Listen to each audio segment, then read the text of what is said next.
I am going to share my screen. Excellent. So good morning, everybody. Can everybody see my screen? Yeah. Excellent. Okay. And I just want to make sure. And if you would please open up your chat boxes, because we're going to be communicating through the chat box. So I'll be asking you questions. We'll make it really interactive because I really love to make sure that I'm hearing from you. And today we're going to be talking about the 3 secrets to ignite your inner strength, influence, and mindset. And when I think about, whoops, this is, for some reason, this isn't let me, there we go. So my main purpose for today, hold on one second, is to really support you in being fully present and performing at your best so that you can really magnify that inner strength and your influence and really, be able to just knock it out of the park every single day. And when I think about how we like to create the space, my intention is to create a safe space for you to explore new levels of knowing. I want to provide as much value for you as possible and real practical tools. I don't know about you, but whenever I go to a training, I don't like to hear a bunch of theory. I like to actually have tools. And if you agree with me, just put it in the chat. Just, give me a yes, like a hell yes. If it's like, yeah, you want those practical tools. That sounds great. Yes, bring on the tools. Great. Awesome. And then at the end, we're going to have Q&A. So try to hold your questions. I know you may have some in the chat while I'm going, and I'm going to try to do both at the same time. But in order to kind of give you as much value as I can during this time, I'm going to be focusing mostly on the content and switching back and forth. But we will have questions at the end, I promise, as well as a few bonuses. So let's get moving. And for some reason, my screen is not advancing. Hold on one second. Technical difficulties. Here we go. So, when we look at what's going on in the workplace, I looked at, what are the top 5 reasons that businesses fail? And this was coming out of Inc. magazine. And what they found out is the number one thing is failing to adapt when the market changes. That's what they're saying in the business world. And then when we look at what the Center for Creative Leadership says, and I'm actually a trainer, I've been a facilitator at the Center for Creative Leadership for 17 years. And some of our research shows that when we look at what makes leaders derail, right? These are the top 5 derailers for you in your career, is the difficulty to adapt to change. It's the number one. And then we have difficulty building a team, failure to deliver on the business results, lack of a broad strategic orientation, and then the problems of being able to, of the interpersonal relationships. So no surprise, right? But the thing is that we're seeing a theme here, right? It's the difficulty to adapt to change. That's what's really getting in our way. And when we think about the current times, the things that are really getting in our way now, I just want you to put in the chat. I'm gonna want to get a sense as to where people are, who's working from home, hybrid, the office only, because when we think about these changing times, a lot of us have had to pivot, adapt. Let's see, let me see if I can get those home, working from home. Okay, remote. Okay, great. So most everybody is home, missing the collaboration, mostly home, hybrid. Yeah, a lot of companies are kind of slowly moving into a hybrid situation, but a lot of us are working from home. Yeah, cool. Awesome. Thanks for the input, guys. Cool. So when we look at this and we look at the global surveys that are coming out about what you're dealing with, it's 75% of people feel overwhelmed and significantly less productive as a result of working from home. And it has to do with all these pandemic related distractions. And let me just get a sense as to what are the key distractions that you're dealing with most these days. I know for me, it's, being at home, it actually is the distraction. Okay, kids, yes. Especially if you were in that zone of having to homeschool your kids at one point. Oh my gosh, that was like totally crazy. House chores, that's my number one. I totally go into the house cleaning mode, multitasking, right? Technical issues, breakdowns, making meals. Yeah. Oh, no distractions. You're actually more productive with no commuting. Yeah, there's like a balance. We're definitely seeing in the data that there is a balance. Oh, dogs. I have my dog here too. She may be barking during this presentation. But yeah, distractions totally, cut us down in terms of our productivity. So great. Thank you so much. And that means, so what does that mean to us? It's that we're mostly experiencing a lot of pressure, overwhelm, and it's because we have this responsibility to navigate the change. And we're struggling to be fully present and performing at our best. So I don't know about you, but really your problem isn't success. Chances are, if you're here, your problem isn't success. You've already achieved a level of success. It's the overwhelm of dealing with all the change that's caused by over responsibility. That's why we're here today. And when I think about over responsibility, I also think about the fact that responsibility is probably your superpower. The reason why you got to where you are is your ability to take on responsibility. However, it can also be your kryptonite. And it's the over responsibility when we have a hard time of being able to handle the balance of the responsibilities that are ours and taking on responsibilities for others because we feel like we have to. I don't know about you, but okay, so put it actually in the chat on a scale from 1 to 10.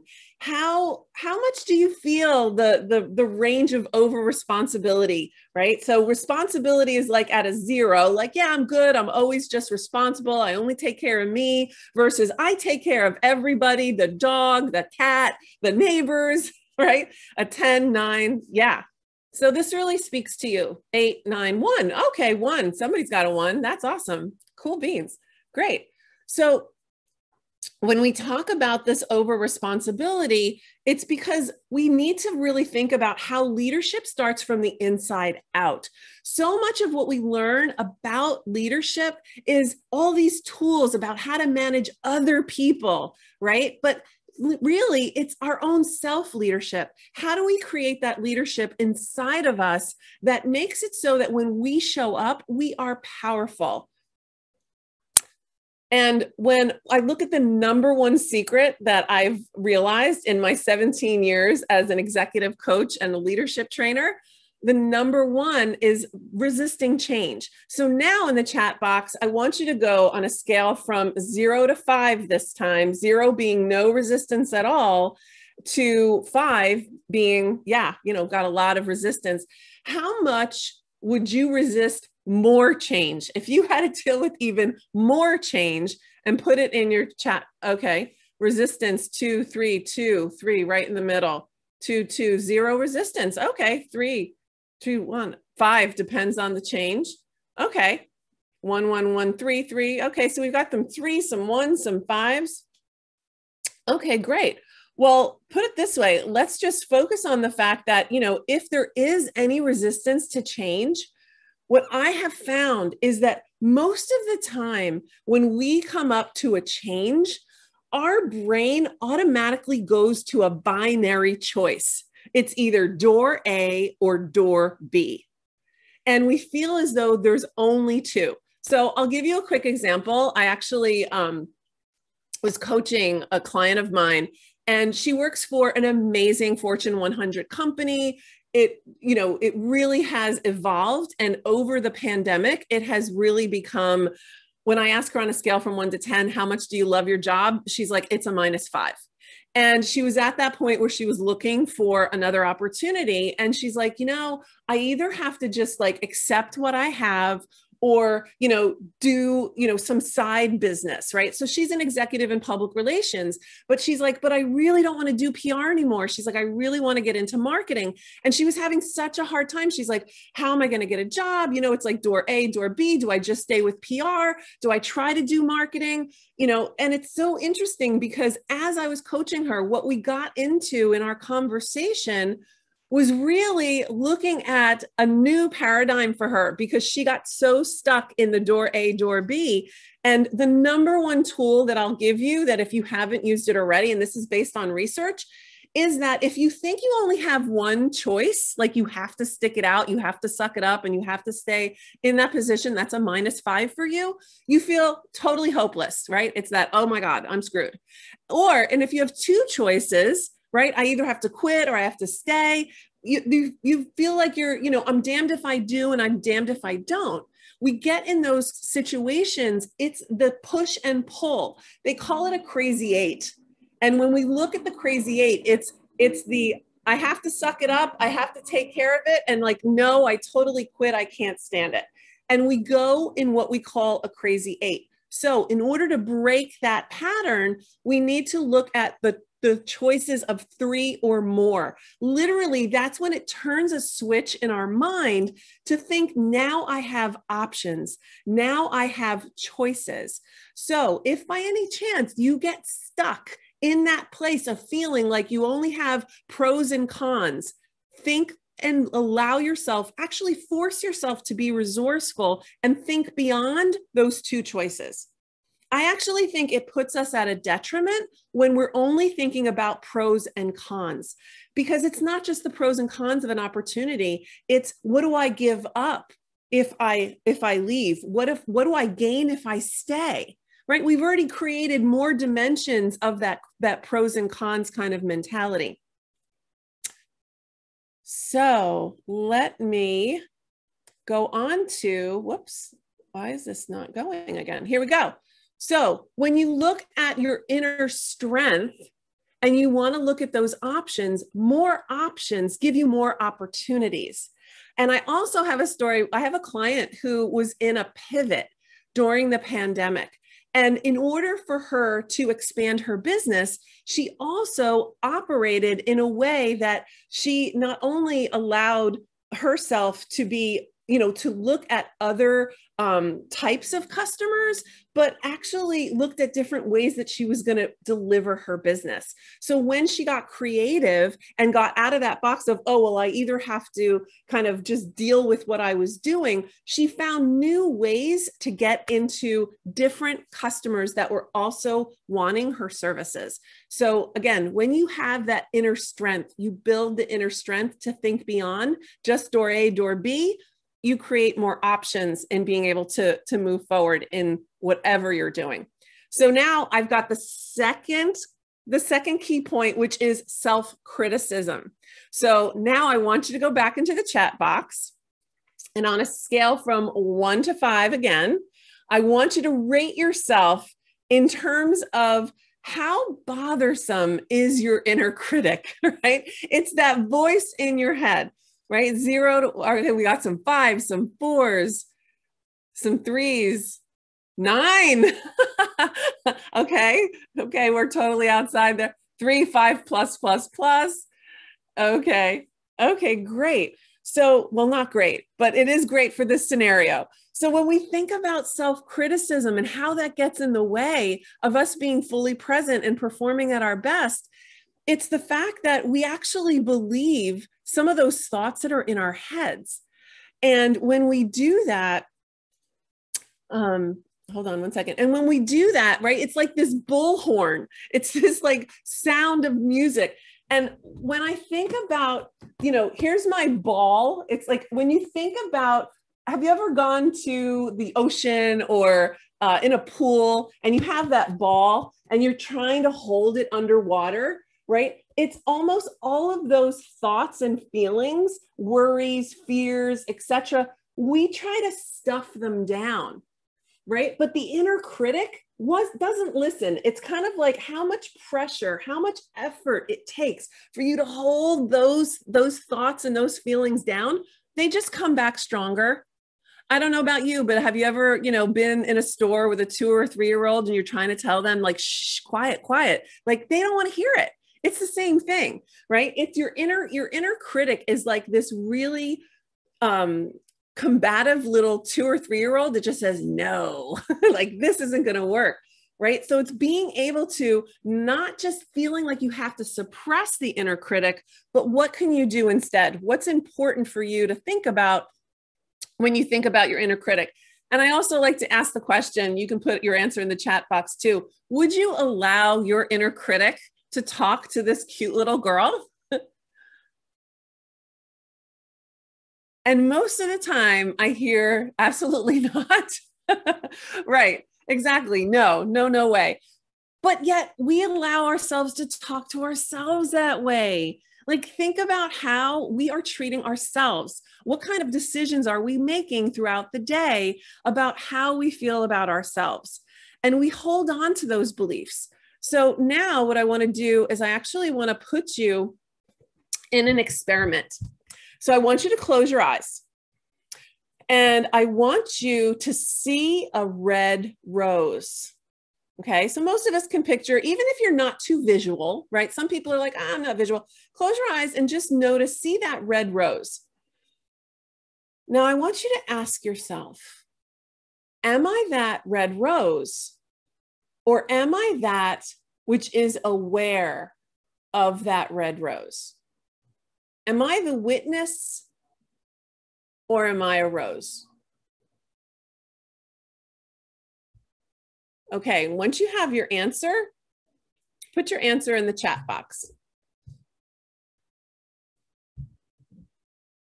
You're the witness. Yeah. Yeah, that witness. Yep, that conscious. So here's the secret here, and this is a juicy one. You are the witness of your thoughts, but you're not your thoughts. You're a witness of your feelings, but you're not your feelings.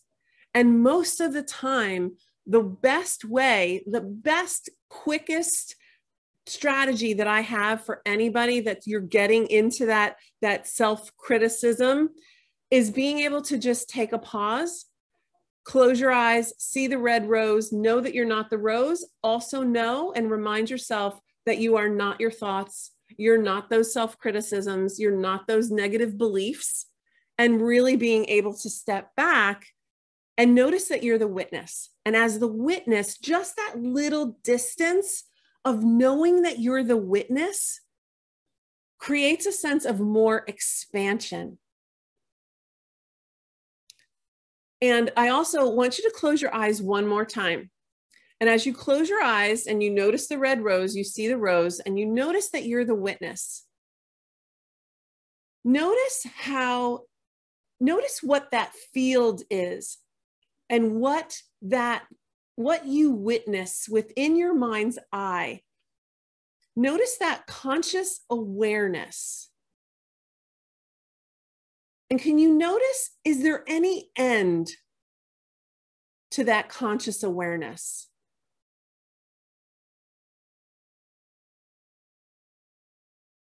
And you may even visualize it, or you may experience it as like a blank slate. You may notice it as like a huge ocean. But generally, when we notice what the witness is witnessing, that conscious awareness, it literally is endless and limitless.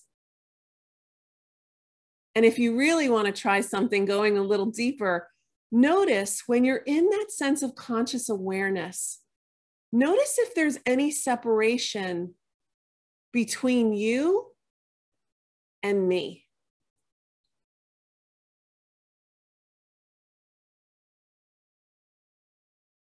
And just notice it as best you can. Okay, now open up your eyes. And in the chat box, I want you to just mention, like, how is that experience for you? Were you able to get into that ocean of conscious awareness? Calming, meditative. Yeah, pretty amazing. Yay. Able to get into the ocean. Cool. Calming. Great. The garden of awareness. Oh my gosh, I love that. Yeah, it's kind of surreal. So here's the thing. That's one of my number one strategies in order to be able to help people access that beautiful, vast awareness of conscious awareness, that where you are always. And it literally sucks out the power of the self-criticism. It sucks the power out of the inner critic, because you're expanding your consciousness. You're expanding the fact that you are owning your power as the witness. You're owning your power as your conscious awareness. And it takes the power away from that inner critic. So cool, you guys. This is great. So I also want you to understand that you can decide to let go. So many of us go into this mindset of, and women go into the ideal woman. All right.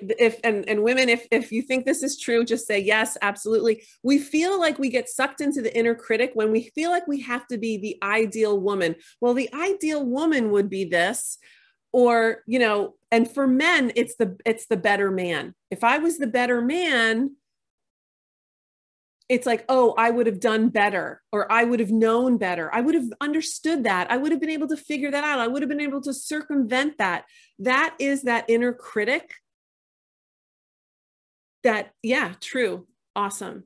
Great. And men, I don't know if this also resonates for you, of being the better man, but I've heard that from my male clients, that that's kind of like the reference point. Like there's some fictitious better man that you need to be. And it's all generated. Better or stronger man. Ah, there you go. Yeah, if I was a stronger man, I would be able to do X, Y, Z. Absolutely. Yeah. So again, my best strategy for you to really tap into your inner strength and your influence, because when you're in that place of real centeredness, you're owning your witness, you're owning your conscious awareness, you're calm, you are so much more influential, you are more creative, you're able to tap into the most resourceful places within you. So asking yourself this simple question, are you that, or are you that which is aware? Literally will work magic for you. And I'll even give you, you know, a 24-hour challenge. Please try this for 24 hours and let me know how it goes. And literally think about, you know, how your inner critic normally is, and give yourself a rating. And then 24 hours, actually see how that experiment goes for the next 24 hours. All right. Well, thanks for being so engaged, you guys. I really appreciate it. So I always like to come back to, you know, what are the key points we're talking about here? And this has to do with your confidence, right? So we're looking at our self-talk is such a powerful form of communication, because it's either empowering you or defeating you. It's either giving you energy or it's sucking the life out of you. And I saw a meme on Instagram the other day that said, you know, you can't be mad at those people that keep sucking the life out of you if you keep on giving them the straw. And I kind of feel like that is the epitome of how we even treat the inner critic, right? Our inner critic is sometimes sucking the life out of us because we keep giving it the straw. Well, let's take away the straw. And I also noticed that in research, you know, people with a positive, right, that have that positivity, have mental skills that allow them to solve more problems, to be more influential, to deal with the coping of the hardships. And let's face it, we've all had a lot of hardships in this last, year or so. And it really does reduce those harmful effects that stress has, as well as anxiety.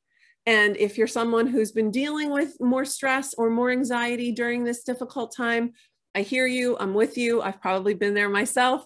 And really being able to take back your power is one of the number one strategies that's really going to support you in being the most influential that you can. Okay, so if there is just one thing that you take away from our talk today, is that, you know, you have the greatest advantage that you have to develop as a leader is for you to be able to master change and build resilience at your core. And, your habits lead to that, having those strategies that leave you with less of the over responsibility and greater success. So when I think about the core, when I think about the 17 years that I've been coaching, there's 4 things. When I talk about the core, it's clarity, ownership, resilience, and elevate. So when you think about clarity, when you're clear, you know that you're unstoppable because you know exactly what you want, where you want to go, and what's most important to you. And when you have ownership, when you're owning your power, similar to the exercise that we just did, you're not sucked up into the inner critic, but you're owning your power, you're able to be more effective as a leader. Resilience. When we think about resilience, how can you bounce back? Because let's face it, the road to success and your journey in your career has never been a straight line. It's probably gone all which ways. So your ability to gain resilience, maintain resilience, and to live with that level of resilience is so important. And then the last one is the elevate. And if you're here today, I already know that you are somebody who's a lifelong learner. You want to up level your game, and that's really important to you. So the good news is that having core, clarity, ownership, resilience, and being able to elevate not only you, but your business and your team is going to support you in having that ability to be the best you that you can be. So as we move forward, I also want to give you the opportunity. So the greatest advantage in business's life is being able to master this ability for change. And I want to give you the opportunity to level up. You can have a complimentary 30-minute insight session with me, and you just need to go to bit.ly Business Insight, and you'll be able to schedule it now between now and August 16th. And stay to the end, and I actually have another really cool surprise for you that we're going to talk about. I'm really super excited about. So here we go. Now, when I think about the third secret that I've experienced over the long haul, it's all about overthinking. So in the chat box, one more time, here's my last pop-up survey. On a scale from 0, never, to 5, daily, how often do you get stuck in overthinking? And sometimes it's 5 plus. Yes, this is usually the one that gets everybody above a 3. Right, 4. Yep, I totally get it. Yep, LOL. Always a conscious effort not to do 4. Right, and sometimes it's the inner critic and the overthinking that totally, it's kind of like they battle for supremacy in our minds, and they take up so much. Off the charts 5. Oh my gosh. Okay, great. Yeah, so it's like, think about how that impacts you on a daily basis, overthinking. When we think about how, now I know why I'm so tired. Yes, overthinking is also another way that we suck our energy. So when you think about resilience and you think about your cell phone, right? I want to give you a really great metaphor. So do you ever let your cell phone go down to 0? Or do you start freaking out when it starts to get that red bar, right? Right. We never let our phones, I have to draw. Oh, okay. Thank you too. You notice that you probably have more chargers, like in your car, in your office, in your home. You make sure that you have a recharger for your phone. However, when it comes to recharging you don't think about how the mind and the overthinking literally suck so much energy out of you. And it takes away your power to have that inner strength, to have that ability to influence. So when we think about how do we want to move forward, we have to look at the truths, right? Here's the truth. The truth is that we go into these chatters of, why can't I figure this out? Why did I say that to her or him or them? What will they think of me? Right? That's always a famous one. So which one of these on the screen is one of your go-to? What if this is wrong? What if I make a mistake? What the heck is going on here? How can I get him to do what I want? right? So put in the chat box, what's one of your go-to overthinking triggers? Is it about what will they think of me? Or why can't I do this? Or why can't I figure this out? Is it the why question? All of these, okay? What will they think of me? What will they think of me? Yeah. Why? Yes. What if I'm wrong? Yep. Okay, cool. So I want to give you another gem here. The question why will never give you an answer that satisfies you. It will never satisfy your brain, your ego.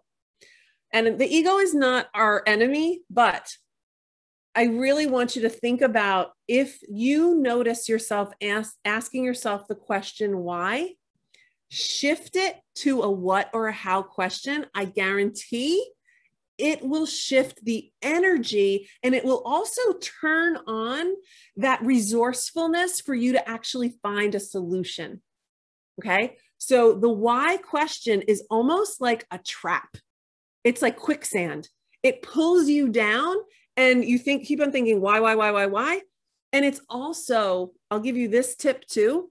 It's also the worst question that you can ask someone because it'll automatically make them defensive. So if you think about, well, why did you do that, right? When someone asks you that question, it makes you feel uncomfortable.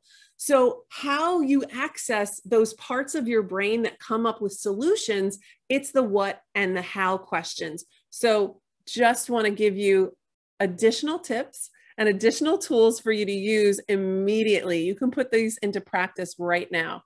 Okay, so self-assessment. We're going to be looking at the root cause of what causes your overthinking. So just put the number, and it could be, check all that apply, right? So think about which numbers you think are the root cause of your, okay, so we've got 3, people pleaser, okay. Anybody else have any root causes? 1, 2, 3, 4, okay. Struggle with ambiguity, yeah. Okay, cool, yeah. So as you're going through these 3s, 4s, great. So yeah, some of us are, let me just go through all of these really quickly. But when we think about the root cause of being too busy to change, we are flying by the seat of our pants and constantly go mode. We don't actually take the pause. So when we think about why we're overthinking, it's that the mind is just constantly in that process of thinking. The perfectionism is actually a myth because there is no such thing as perfectionism, as you know, but it literally, it puts the mind in that automatic question of why can't I do better? Or why isn't this better? So again, it gets us in that mental loop. The people pleaser, absolutely. We want to feel as though we're always helping others. And the struggle with ambiguity, especially for all of you who are executives, when you go higher and higher up in an organization, we know that you have to make more decisions that impact more people with less information. It's literally the dynamic of what happens when you become a leader. You get less and less information and are expected to make more decisions. But the ambiguity is that we don't always have the facts. We don't always have the data. And if we wait all the time and we don't trust ourselves, we tend to get that feedback that, we're not very strategic, or we don't, make quick decisions. So interesting how ambiguity, and it literally impacts every leader. Once you get to a certain level in your career, it impacts everybody, because there's this shift that has to happen of opening up and trusting ourselves more. And you know what the number one thing that ruins the trust in ourselves? Overthinking. I would say the inner critic also plays a very key role, but the number one thing that stops us from trusting ourselves and trusting our instincts and trusting that inner knowing is the fact that we always have this this cacophony of either the overthinking or the inner critic. The so many questions or telling us that, you know, we're not good enough, we're not doing what we're supposed to be doing. And then when we get stuck in the weeds, a lot of us that have gotten to high levels of excellence in our careers, part of what made us great is that we could handle the details and that we were so precise. But when you get up to that leadership level, it's being able to trust that the weeds are being taken care of and we can look at the big picture. And the last one is the very smart and successful. You're all very smart and successful, and we all do the overthinking. So this covers everybody. So don't feel bad if you do have that overthinking. We all have it. It is a root cause for a lot of our success, but then it becomes our kryptonite. Okay, so here is again the underlying element of why it happens. So when you think about the 7 billion people on the planet, these are the 3 hooks that get us hooked into overthinking. It's that we tell ourselves a story. We're telling ourselves something about whatever is happening. We create meaning out of something. We interpret something. We're judging it. We're drawing conclusions. We have a story. We want to change it or make it different. And the last hook, which is the one that really like just gets that hook really deep into us so that we're really into overthinking, is that it seems personal. It's about us. Somehow it's attached to our identity, or we feel like it's important to us, that it's only our problem. So when we deal with the 3 hooks and you have them all 3 in combination, I would even say if you just have 2, it'll automatically trigger that feeling of overthinking, that you have to process it, you have to figure it out. So I see a question is so interesting, thinking about perfectionism as continually questioning of why. So the perfectionism, it could be a question of why, but the perfectionist is constantly asking the question of maybe, am I good enough? Am I doing well enough? Or it's comparing itself to the ideal woman or the ideal man. So it may not always be, I think you're right, Deborah, it may not always be the why question, but it's frequently the why question. It is, you know, it does depend on the person, but a lot of times it could definitely be the why question. Everybody has we all have our different triggers in terms of how the perfectionist mindset was developed. So we can think about, you know, how we address it. But when we get to the 3 hooks, I'm going to help you unhook that. And the first thing I want you to do is I want you to take a pen in your hand, just like I have a pen in my hand right now. Okay, and I want you to roll the pen back and forth on your hand. Do you notice how it's not attached? Okay, so that pen is like your thoughts and your feelings. Your hand is your conscious awareness. It's kind of like that witness that we recognized with the rose. And most of the time, these 3 hooks, we hold on to very tightly. We hold on to our stories. I used to hold on to my story of being a perfectionist. Like that was so important to me, but I didn't always want to be that way. I wish I wasn't a perfectionist.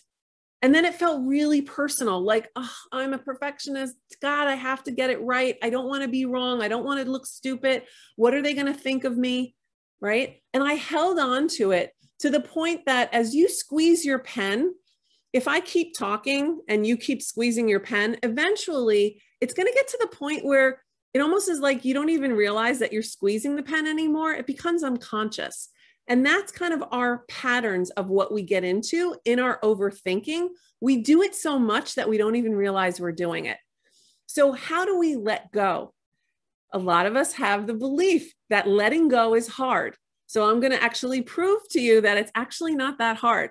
So as you hold the pen, allow yourself, whenever you're ready, I'm going to ask you to let go. And, you know, I'm just going to say, could you let go of that pen? and just allow it to let go. Just decide. So notice, how hard was it to let go of the pen? Right? On a scale from 1 to 5, how hard, 5 being, oh my God, it was so hard to let go of that pen, to 1, it was super easy. A 1, 1, 2. Okay. Yeah. It was a 1, right? Not really hard because you made a choice. Letting go is a choice. Because it was a cheap pen. A 2, a 2 for me. Okay, great. But when you think about it, right, we constantly have choices of what we want to do in terms of the stories that we're holding on to, any of the mental dialogue that we're having around those problems of wanting to change it, fix it, make it different. And it seems really personal. Gosh, I can tell you how much I get stuck because sometimes I take things personally. But when I remind myself that I have the ability to choose, do I want to hold on to that thought because it's not serving me, or can I let it go? And being able to let it go. So I'm actually going to ask you, as we move into this next quick demonstration, what is something that you're currently challenged with that you wish were different? It may be a challenging boss. I mean, just tell me like what's going on right now that is something that's safe to talk about, something that you don't feel is too personal, but there may be something, okay, being unemployed, okay. Anything else? Any other challenges? Because we can work with that one for sure. Any type of not being able to leverage a business opportunity, a teenager, challenging of managing my stress level, others not making decisions, unemployed. Okay, great. Okay, not planning. Okay, so why don't we do this? I'm going to make the executive decision, and we're going to actually go through a release. I'm going to walk you through the release, and we're going to focus on, if you're not unemployed, it's what's something that you want to have that's currently not yours. That's something that you've been wanting to have, okay? So what I want you to do, we're just going to do this for about 5 minutes. I want you to close your eyes. And I just want you to allow yourself to welcome just the silence and just be. And just be. And just be. And could you allow yourself to welcome whatever that story is, whether it's that wanting a job or wanting an opportunity, something that feels as though it's not in your current existence right now that you really want.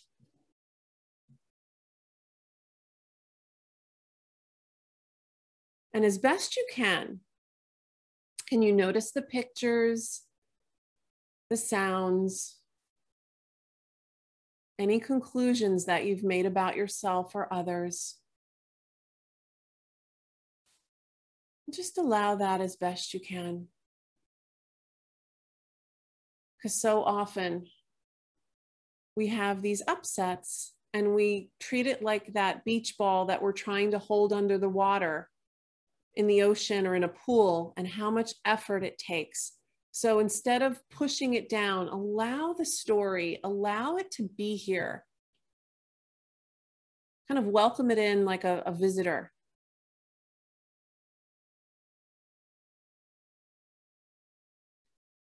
And now could you allow yourself to notice any and all wanting? Any wanting to change it, to fix it, to figure it out, wanting to do anything with or about that challenge.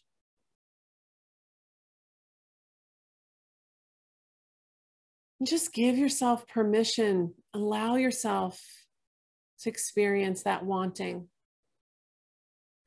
So often we get into resistance because we feel as though we have to push it away or we have to hold it close. Somehow we hold on to our suffering or we want to push it away.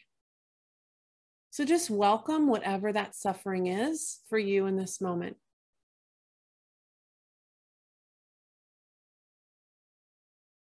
And now, could you allow yourself to just welcome any sense that it's personal about you or who you are? Any sense that it feels important, it's linked to your identity.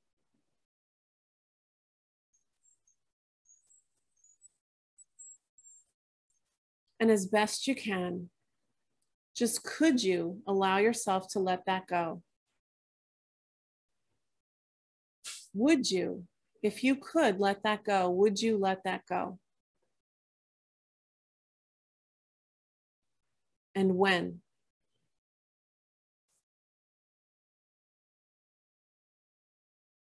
Now, as best you can, notice any release, maybe even if it's just a little bit. And now I want you to welcome everything that you've saved till later. Any bit of that upset, of that challenge, and you're like, yeah, but it's going to come back. I know it's going to gnaw at me, right? Because some of you, I'm peeking with one eye open, and I'm noticing that you probably are saving some of that upset for later. You're like, it can't be this easy, Judi. So allow yourself to welcome all of that chatter and put that chatter in a huge soap bubble. And allow that bubble to just float up and away as best you can.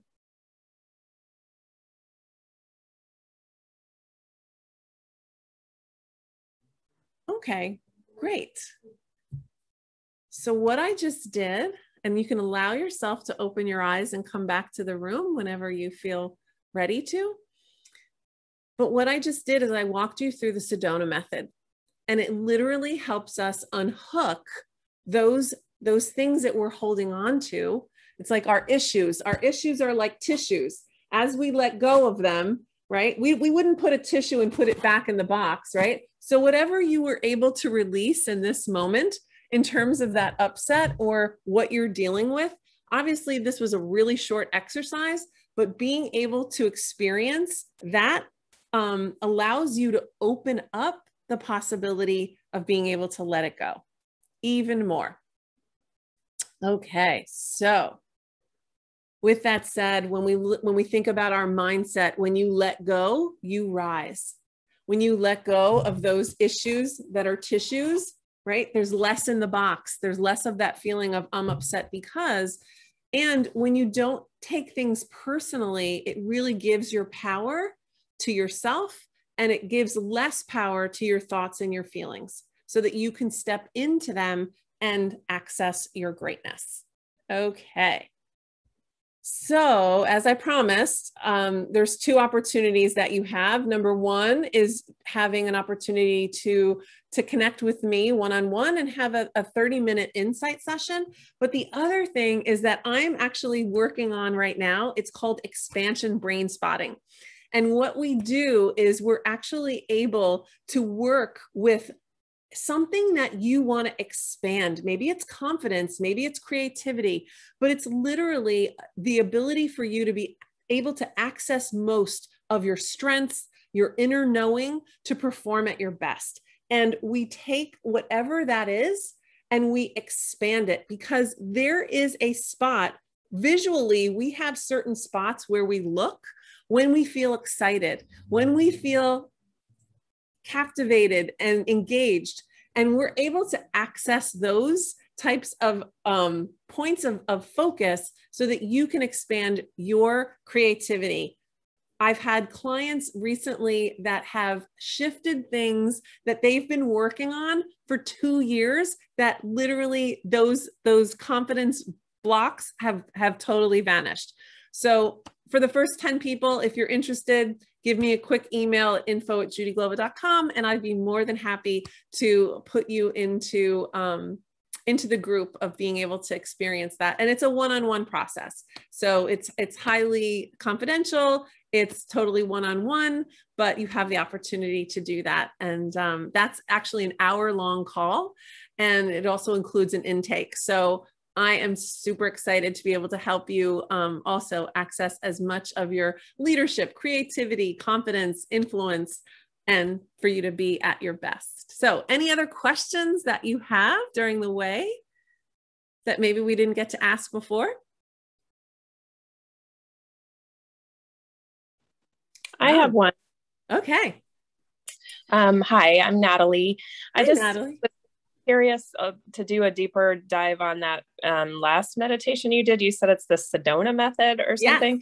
Yes. Are you aware of guided, like I belong to a bunch of the different apps that, you know, have guided meditations on them. Are you aware of any that do that, or where I might find one of those?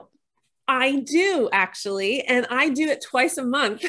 I do it twice a month during the day. It's Wednesdays at 11 a.m. And you can go to bit.ly. So it's bit.ly/release recharge. Capital R in release, capital R in recharge. And you can get on my, my list so that you can actually participate twice a month. And yeah. And we go through it, and it's a half an hour long, and I take requests from people. We do a group release, and it's super powerful, totally free. And I do it because I love it. I really want to help people. So yeah, absolutely. Cool. Yeah. And what's the name of the method? It's called the Sedona. It's called the Sedona Method. I'm a facilitator of the Sedona Method. And if you want to learn more about it, you can just go to sedona.com. Okay, thank you. Yeah, Hale Dwoskin is the man who is the head of the organization. But yeah, he's super cool. Yeah.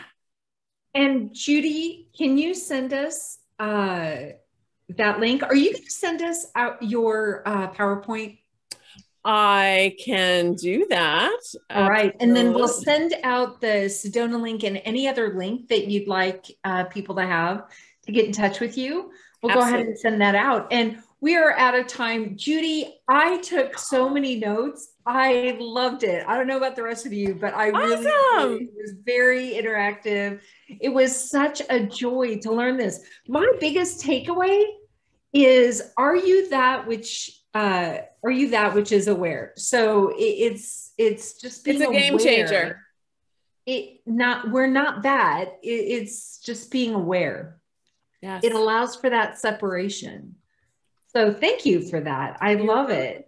You're welcome. Thank you everyone for joining us. We'll see you back next week. And thank you all. Sorry about the link problem, and enjoy the weekend. Thanks for joining us and sharing your Friday morning with us. Thank you so much, Judi. Thanks for all your engagement, guys. Thanks for participating. That was great. Thank you. All right. And we'll send your link and the recording out so people can get a hold of you. Thank you so much, Judi. Awesome. Bye, everyone. Thanks, Judi. Thanks, Judi. Bye, guys. Everyone. Thank you. Have a good weekend.